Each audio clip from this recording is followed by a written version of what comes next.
Good afternoon. It's June 25th, and I thought I'd put together a quick little video of where the garden is at this stage of the game. It's been in since the weekend of June 1st. Everything here was started from seed and either transplanted or direct seeded into the bed. And we've got 14 raised beds here. They're all 4x8, all constructed of rough cut hemlock. Some of them are in various stages of decomposition, requiring a little bit of repair every season, but all in all they've served pretty well. They're in this 6th year.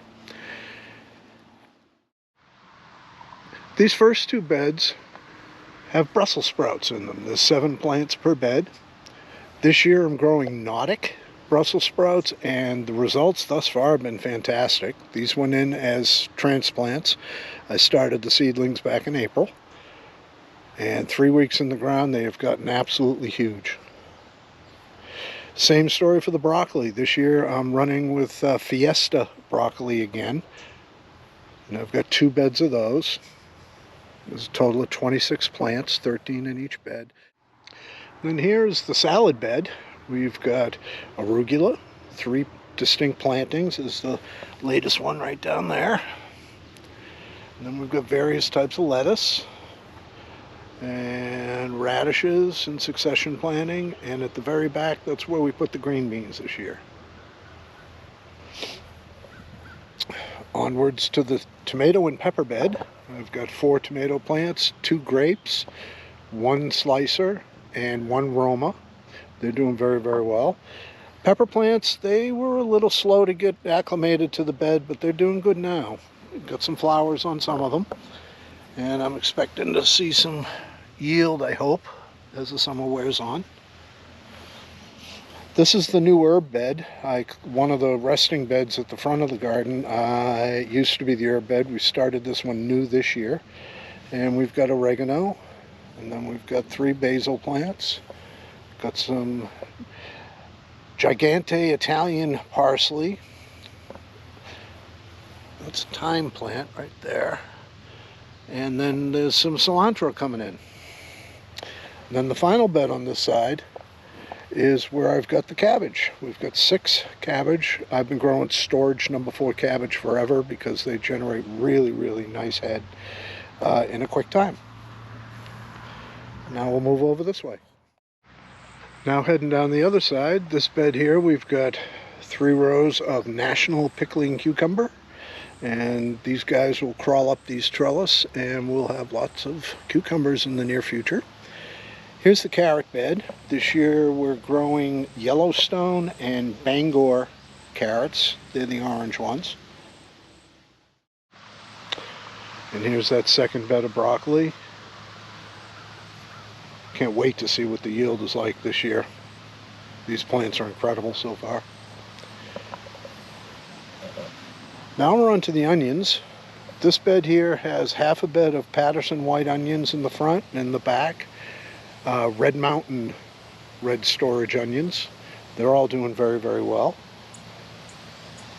And this bed here is all Patterson white onions. These will come in sometime probably in August, and then I'll dry them, cure them, and we'll eat them right through the winter. There's the 2 sleeping beds, and we'll head over and check out the last bed on the other side of the house. So this bed here is a little bigger than the others. It's 5x8, and it was given me last year by my neighbor, and I use it now for my squash bed. Starting right here, we've got 3 summer squash plants doing really well. I'll get to those 2 in a second. Here's the pumpkin patch. We've got 4 pumpkin vines ready to rip. And then finally, this bank that runs the length of the bed, that's populated by, I think, 13 butternut squash plants.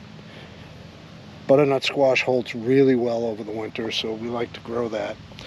And before long, these vines will overflow the bed and they will be all over the grounds here. And by the time fall comes around, the grass will be like knee-high, but there should be quite the yield. So these two squash plants right here, not quite sure what they are. A friend of ours up the road gave them to us, and they might be spaghetti squash, they might be buttercup squash, but we're not sure. So we planted them, they took, and I guess we'll find out what they are once they get a little bit bigger. Let's go look at some flowers. So here in the patio we put out various planters of flowers that we grow. We start them from seed at the same time we do our vegetables. Here's some marigolds. These guys are new to us this year. These are Chinese forget-me-nots. They don't look anything like what you think of forget-me-nots here, but the honeybees absolutely love them. That is a petunia from a single seedling that survived. It filled up a little pot I had it in, so yesterday I put it into this bigger one. These are nasturtium. Very strange looking flowers, very strange looking leaves, but again, the bees seem to like them. Then we got a couple of buckets of pansies. More marigolds. A pig. And this one here, this one's going to be interesting this year. This started out as a Fairy Morse impatiens planter, and as you can see, a few flowers have sprung up here, pink ones. However, something else is starting to grow. Well, it's taking over half the pot. I think it is a Brussels sprout, but I'm not sure. We will find out, because I'm going to let them fight it out, see what we end up with. This here is a morning glory, as is this. And as is this third one, which will be hanging out in the front, which I'll show you in a second. So, that's the patio. Now we'll head out front for the end of the flowers.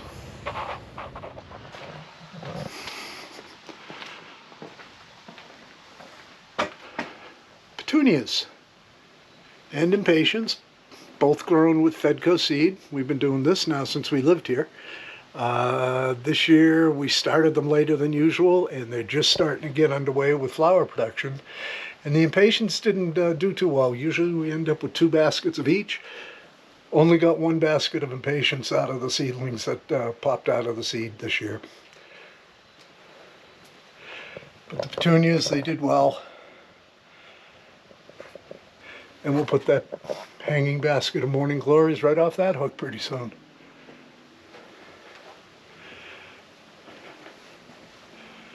So that's it for the garden this year at this stage of the game. We'll do it another video in probably a month and a half, and then we'll do one at the wrap at the end of the year. Thanks for watching.